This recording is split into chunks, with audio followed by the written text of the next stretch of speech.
Bismillahirrahmanirrahim. Assalamualaikum warahmatullahi wabarakatuh. Alhamdulillahi rabbil alamin. Assalatu wassalamu ala nabiyyina Muhammadin wa ala alihi wa sahbihi ajma'in.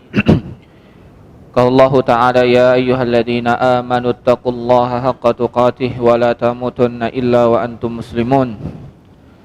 Amma ba'du, kaum muslimin wal muslimat rahimani wa rahimakumullah. Marilah kita panjatkan puja dan puji syukur kepada Allah Subhanahu wa taala atas segala limpahan nikmat yang Allah Subhanahu wa taala telah berikan kepada kita sehingga kita masih dapat melakukan aktivitas-aktivitas yang bermanfaat dari ibadah-ibadah kepada Allah Subhanahu wa taala. Salawat dan salam kita panjatkan kepada Nabi kita Nabi Muhammad sallallahu alaihi wasallam, suri tauladan kita, Sayyidul Anbiya wal Mursalin. Semoga salawat dan salam juga tercurah limpahkan kepada keluarga beliau, sahabat-sahabatnya, dan para pengikutnya yang mengikuti dengan benar sampai hari kiamat.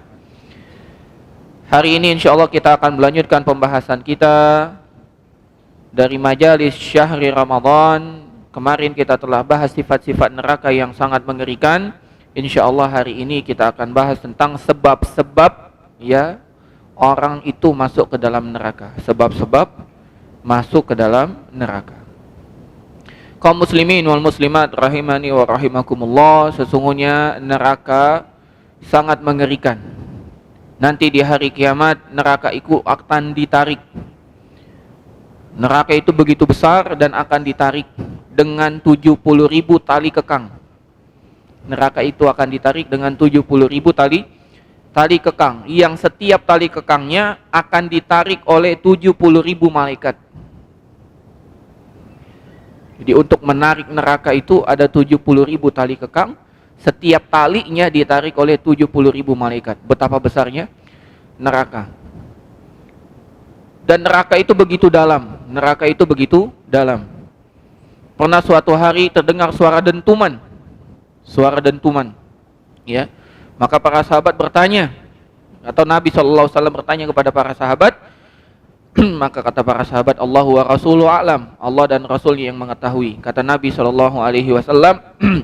itu adalah batu ya, yang terjatuh dari pinggir neraka 70 tahun baru sampai ke dasar neraka.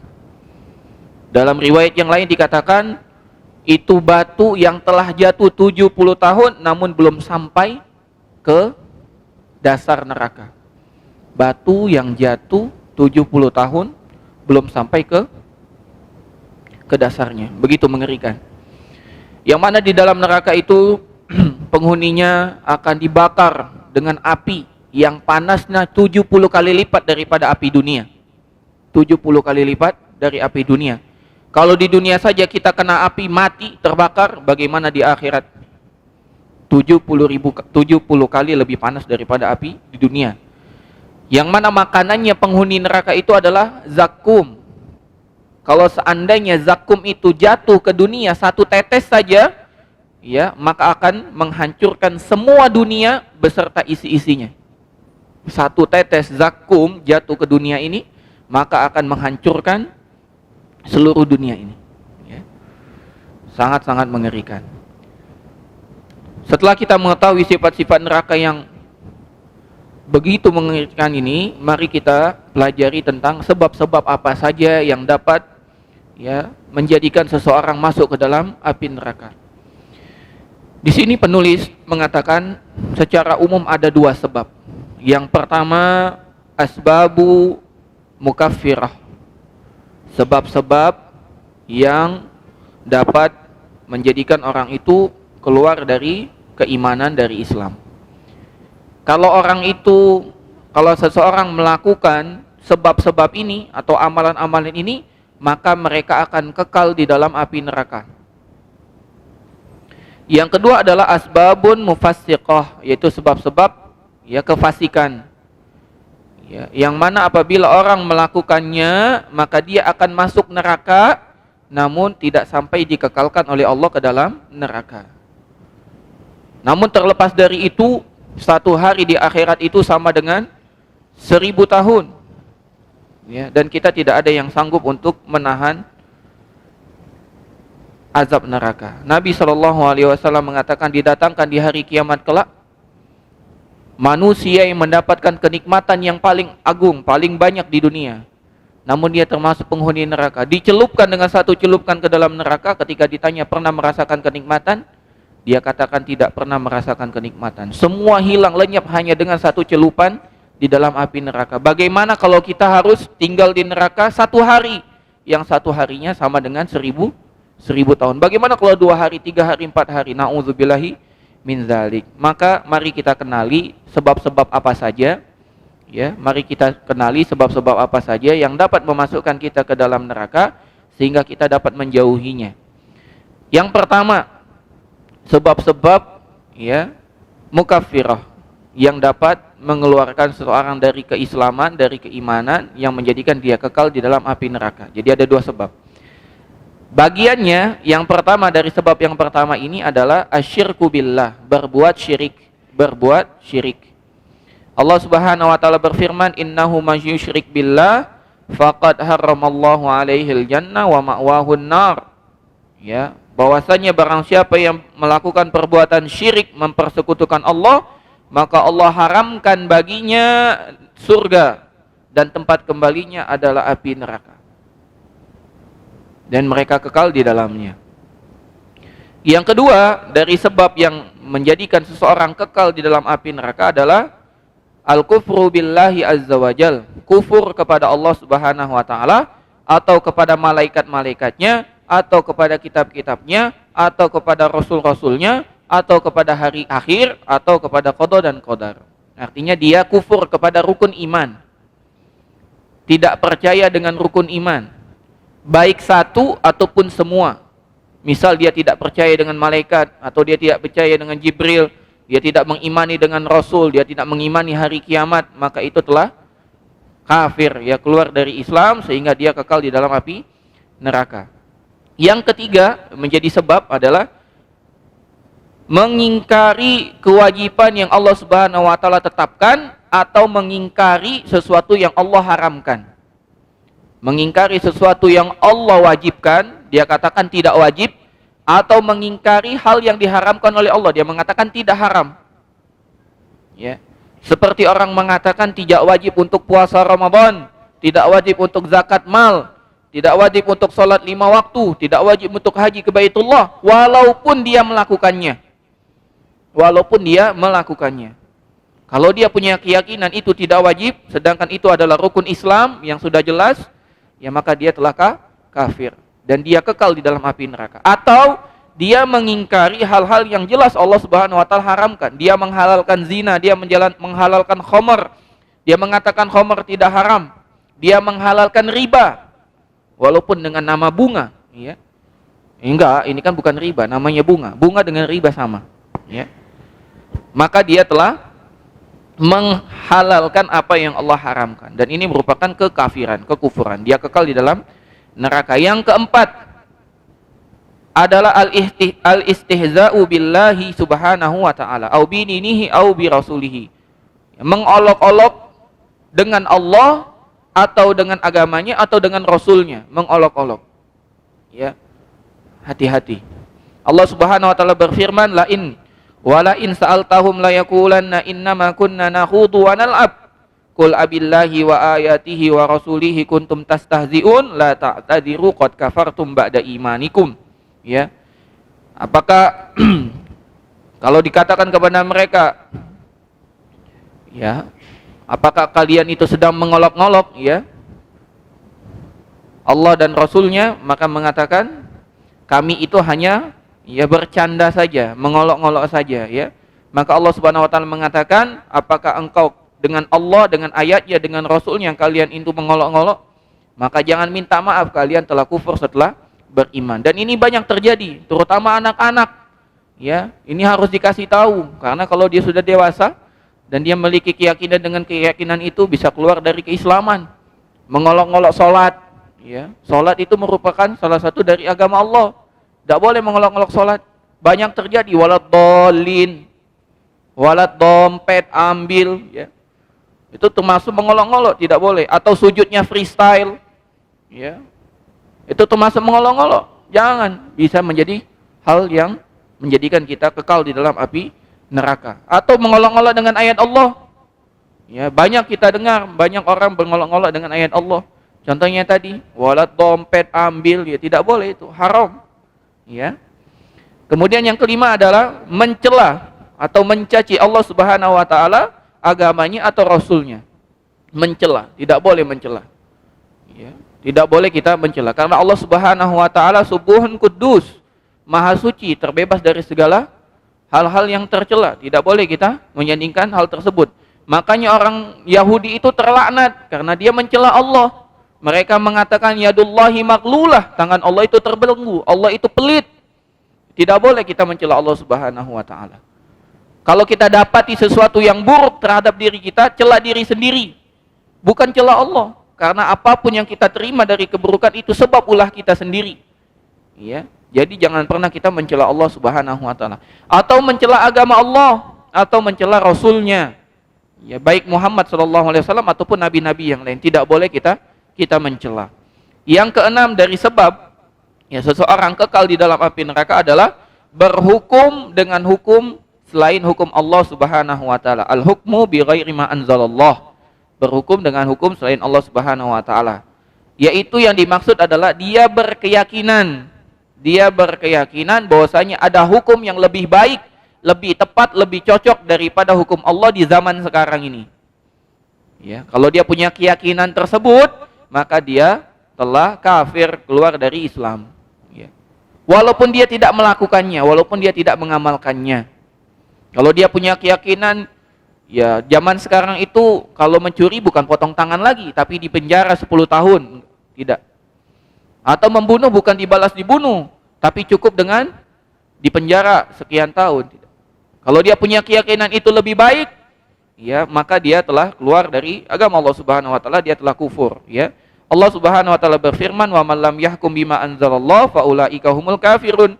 Barang siapa yang tidak berhukum dengan hukum yang Allah Subhanahu wa taala turunkan, maka mereka itulah orang kafir. Ya.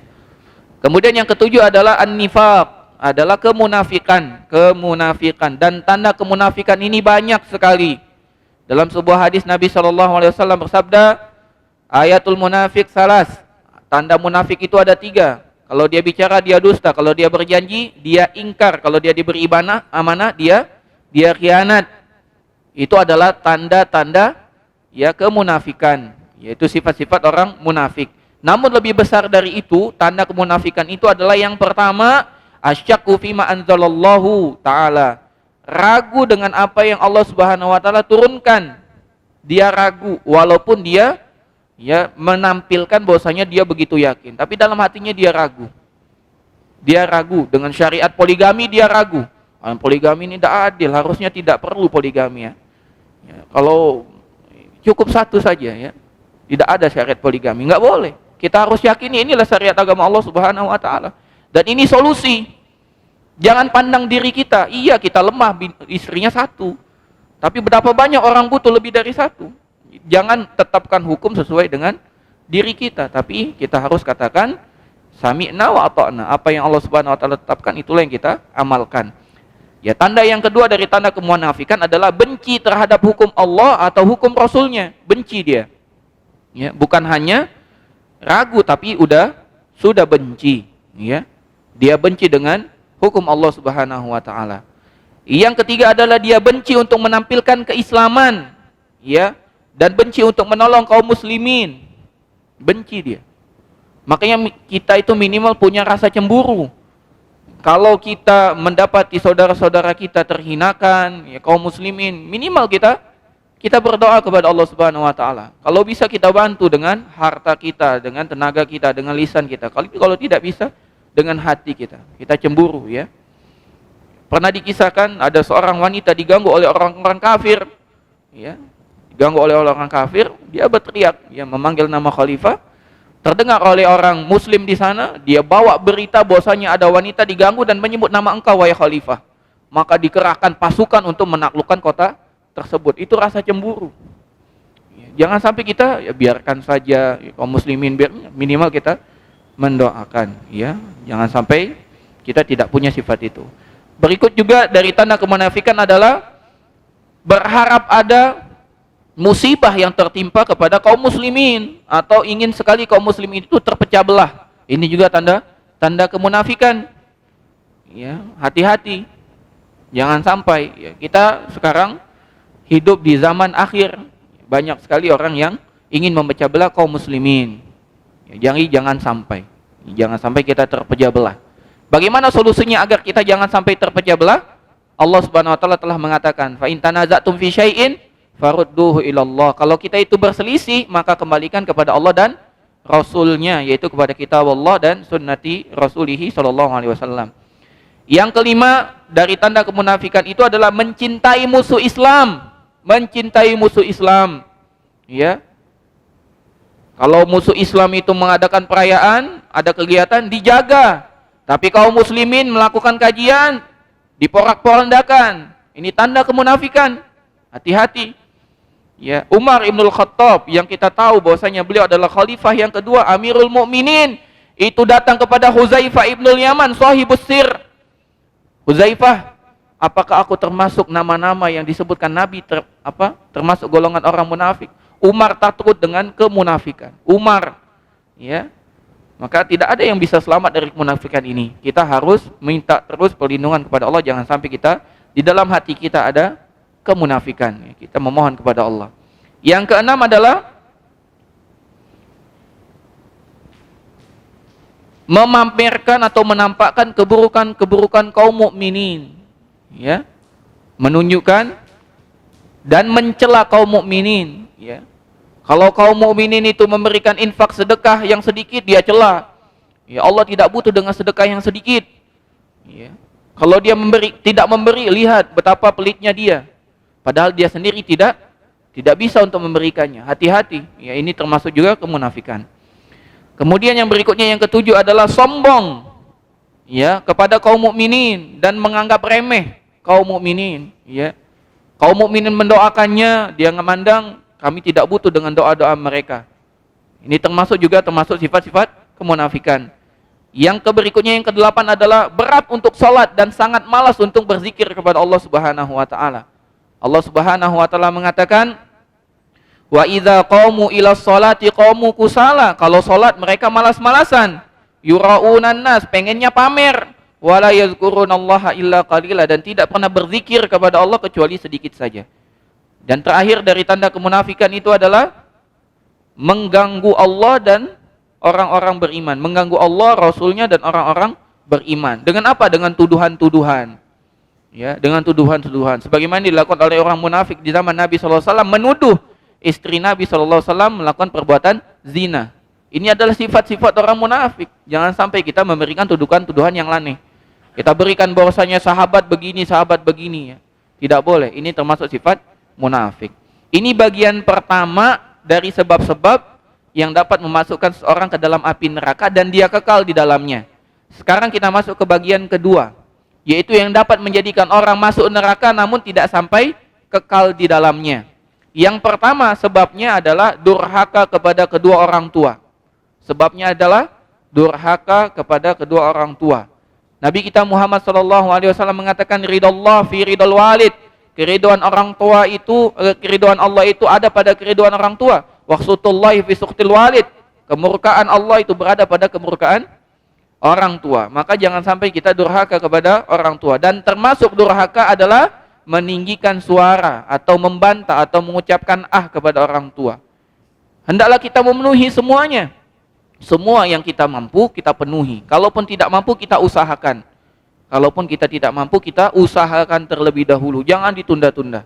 Seorang ulama besar, ya, Rajab bin Haywa sedang ngisi kajian dan jamaahnya lebih banyak, dipanggil sama ibunya, ya, maka dia langsung tinggalkan majelisnya. Ketika ditanya telah selesai, dia kembali lagi ke majelis. Ada apa? Ibuku memberitakanku untuk memberi makanan peliharaan. Dia tinggalkan majelis demi memanggil, ya, panggilan ibunya. Dan kita sudah kenal bagaimana kisah seorang yang ahli ibadah. Ketika dia sholat, dia dipanggil oleh ibunya. Dia menolak, dia meneruskan sholat sunnahnya. Dengan sebab itu dia mendapatkan, ya, ujian dan musibah. Sudah kita kenal kisah tersebut. Yang kedua, dari yang dapat menjadikan kita masuk neraka walaupun itu tidak kekal, dan cukuplah masuk neraka itu menjadi ketakutan untuk kita, adalah memutus tali silaturahim. Memutus tali silaturahim. Dan rahim yang paling berhak untuk kita sambung adalah orang tua kita.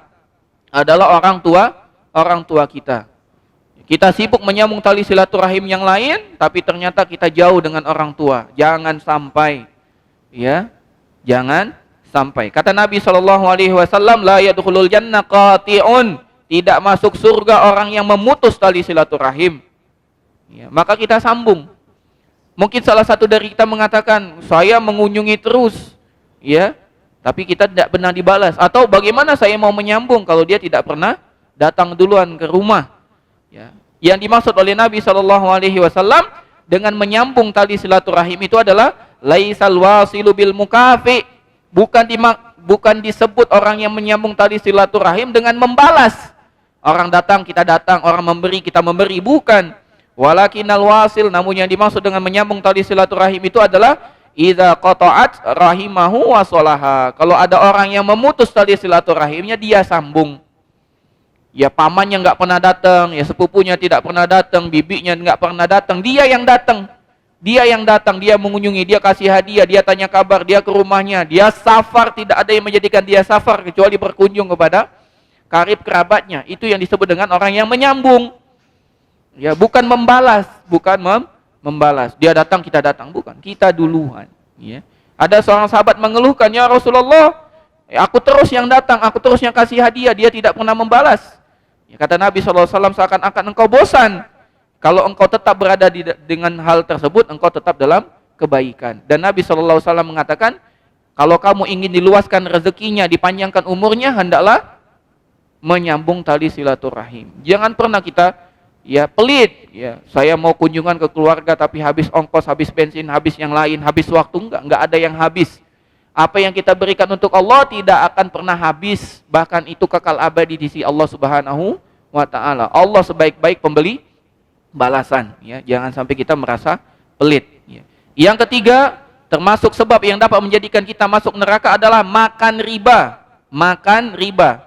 Yang dimaksud makan riba ini bukan hanya orang yang mengambil tambahannya, tapi semua yang terkait dengannya, baik yang meminjam uangnya, ngasih uangnya, saksinya, pencatatnya, penjaganya, semuanya kena tentang masalah riba ini. Dan riba ini sangat mengerikan. Allah sampai mengumumkan peperangan bagi orang yang tetap makan riba. Ya, hati-hati. Dengan apapun namanya zaman sekarang, mau dia bunga, mau dia interest, mau dia apa, kalau hakikatnya riba, ya, hendaklah kita bertakwa kepada Allah Subhanahu wa taala. Jangan sampai kita terjatuh dalam perbuatan riba. Solusi agama Allah ini banyak. Banyak. Dan mengatakan riba haram itu solusi. Jadi kalau kita katakan, kalau begitu apa solusinya? Riba haram itu solusi. Jangan sampai kita mengatakan perkataan riba haram itu bukan solusi. Kita berhenti dari semua perbuatan riba, itu adalah solusi. Bahkan itu solusi terbaik. Kata Nabi SAW, man taraka syai'an lillah awadahullahu khairan lahu atau khairan minha. Barang siapa yang meninggalkan sesuatu karena Allah, Allah pasti ganti dengan yang lebih baik. Lebih baik, yakin. Harus yakin. Tapi menggantinya belum tentu instan. Tinggalkan sekarang, kehilangan mobil, kehilangan motor, kehilangan rumah, tiba-tiba besok langsung ada. Tidak begitu. Butuh proses. Kenikmatan yang Allah ganti itu kenikmatan dapat hadir ke masjid, dengar kajian, kenikmatan ibadah itu lebih berharga daripada harta dunia ini. Karena harta dunia ini semuanya menipu. Yang keempat, dari sebab kita masuk dalam neraka, memakan harta anak yatim. Dan hendaklah manusia, kaum muslimin yang mengurusi harta anak yatim bertakwa kepada Allah. Jangan sampai dia mengambil keuntungan dengan mengurus anak yatim. Ya. Kalau dia cukup, maka dia jangan makan dari makanan anak yatim tersebut, harta anak yatim. Tapi kalau dia memang butuh, hendaklah dia makan dengan ma'ruf, mengambil hartanya dengan benar, dengan cukup, dengan baik, ya. Jangan sampai dia mengambil harta anak yatim dengan zalim. Kalau dia mengambil karena hal itu dapat menyebabkan dia masuk dalam api neraka. Yang kelima, dari sebab dia masuk dalam neraka adalah syahadatuz zur, persaksian palsu. Apa yang dimaksud dengan persaksian palsu? Dia bersaksi namun dia sejatinya dia tidak mengetahui. Apakah engkau bersaksi bahwasanya orang ini begini? Iya, saya bersaksi. Padahal dia tidak tahu hal itu disebut dengan persaksian palsu. Atau dia bersaksi dengan lawan kenyataan. Misalnya dia menyaksikan orang itu mencuri, dia bersaksi, aku bersaksi dia tidak mencuri. Ini disebut dengan syahadatuz zur, persaksian palsu. Makanya ada seorang ada salah seorang ulama mengatakan, apakah engkau melihat bulan atau apakah engkau dapat melihat matahari? Iya. Hendaklah seperti itulah engkau memberikan persaksian. Ya. Kalau engkau mampu melihat, tidak ada ragu lagi kita dengan matahari, bahwasanya cahayanya terang dan lain sebagainya. Itulah, kalau kita bisa melihat seperti itu, hendaklah kita bersaksi. Tapi kalau tidak, jangan sampai kita bersaksi palsu. Yang keenam adalah sogok, ar-rishwah, adalah sogok. Yang dimaksud sogok ini adalah dia memberikan hadiah, memberikan uang, memberikan sesuatu untuk sesuatu yang batil. Misalnya mempercepat antrian. Ya, dia pengen cepat, yang lain harus antri, dia tambah uang, dia nomor 1 padahal datang terakhir.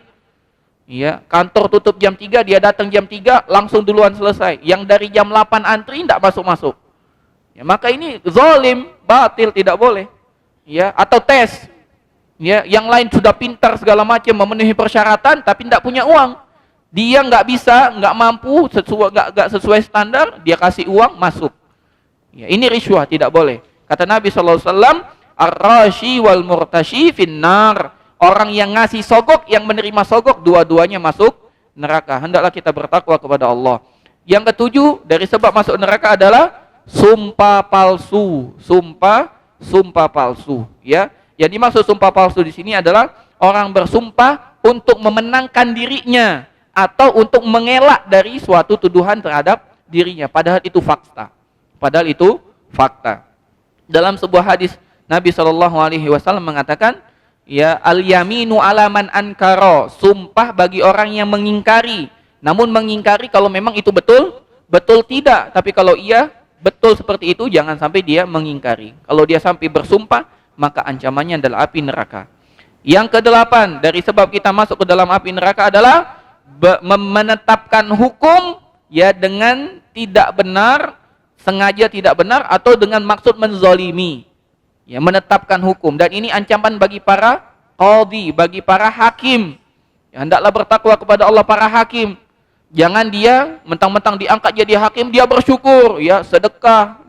Ya, hendaklah bertakwa. Dahulu para ulama lari sampai di penjara karena tidak mau jadi hakim.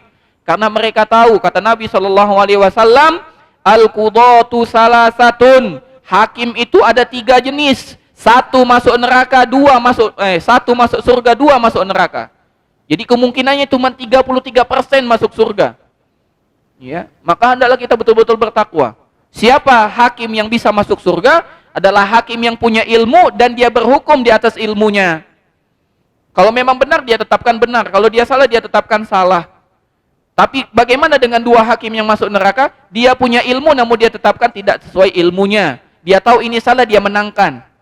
Atau yang ketiga, hakim yang ketiga, dia tidak punya ilmu sehingga dia tetapkan tanpa ilmu, sehingga dia mengambil hak orang lain. Maka hendaklah kita bertakwa. Ya, bagi siapa yang memiliki profesi hakim, hendaklah dia bertakwa. Ya, dan memang tantangannya berat, apalagi hakimnya level nasional, ya. Banyak sekali kepentingan, bukan hanya kepentingan memutuskan A, B, C dan D, namun keputusannya lebih daripada itu. Maka hendaklah bertakwa kepada Allah dan selalu meminta pertolongan kepada Allah. Yang kesembilan, dari sebab ya seseorang dapat masuk neraka adalah curang dalam kepemimpinannya. Apa ini maksud dengan curang? Dia tidak memberikan nasihat kepada orang-orang yang ada di bawahnya. Dia membiarkan kezaliman, bahkan dia memberikan kezaliman bagi yang ada di bawahnya. Dan pemimpin yang dimaksud bukan pemimpin suatu negara saja. Sampai yang terkecil, pemimpin rumah tangga pun akan dimintai pertanggungjawaban. Kata Nabi SAW, kullukum ra'in wa kullukum mas'ulun an ra'iyati. Semua kalian pemimpin dan setiap pemimpin akan dimintai pertanggungjawaban atas apa yang ia pimpin. Hendaklah kita bertakwa dengan apa yang kita pimpin di atasnya. Jangan sampai kita kecewa nanti di akhirat karena kita akan masuk neraka atas sebab kelalaian kita. Yang ke-10 adalah menggambar makhluk hidup. Yang dimaksud menggambar makhluk hidup adalah menggambar manusia ataupun hewan-hewan. Ya, nanti di hari kiamat orang yang menggambar ini diminta oleh Allah untuk menghidupkan. Ya, dan dia akan diazab sampai apa yang dia gambar hidup. dan tidak akan pernah itu hidup. Artinya siksaan akan terus berlanjut, akan terus berlanjut. Yang ke-11, dan ini yang 11 ya, sampai 12. Yang 11 adalah apa yang disampaikan oleh Nabi SAW, menggunakan perhiasan emas atau perak untuk makan dan minum. Untuk makan dan minum. Bagi laki-laki atau perempuan, tidak boleh. Makanya kemarin kita bahas ketika kita membahas tentang sifat surga, makanan dan minuman kita dihidangkan di atas gelas-gelas terbuat dari emas dan perak. Di dunia tidak boleh, di dunia tidak boleh.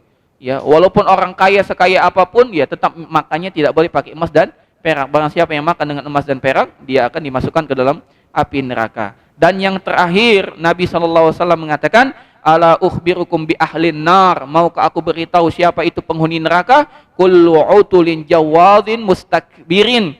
Itu adalah semua orang yang keras, tidak pernah lembut dalam menerima kebenaran, orang yang pelit lagi bakhil, dan orang yang sombong tidak mau menerima kebenaran. Itulah orang yang akan masuk ke dalam api neraka. Semoga Allah Subhanahu wa taala melindungi kita dari pedihnya siksaan api neraka, dan semoga Allah Subhanahu wa taala bantu kita untuk selalu taat kepadanya, takut kepadanya untuk membuat perbuatan dosa dan maksiat. Semoga Allah Subhanahu wa taala istiqomahkan kita sampai Allah Subhanahu wa taala wafatkan kita. Semoga Allah Subhanahu wa taala bebaskan kita dari api neraka. Allahumma atik riqabana minan nar, Allahumma atik riqabana wa riqabaina wa ummahatina minan nar. Wa sallallahu ala nabiyyina Muhammad wa ala alihi wa sahbihi ajmain. Wa akhiru da'wana anil hamdulillahi rabbil alamin. Subhanakallahumma bihamdik asyhadu an la ilaha illa anta astaghfiruka wa atubu ilaik. Assalamualaikum warahmatullahi wabarakatuh.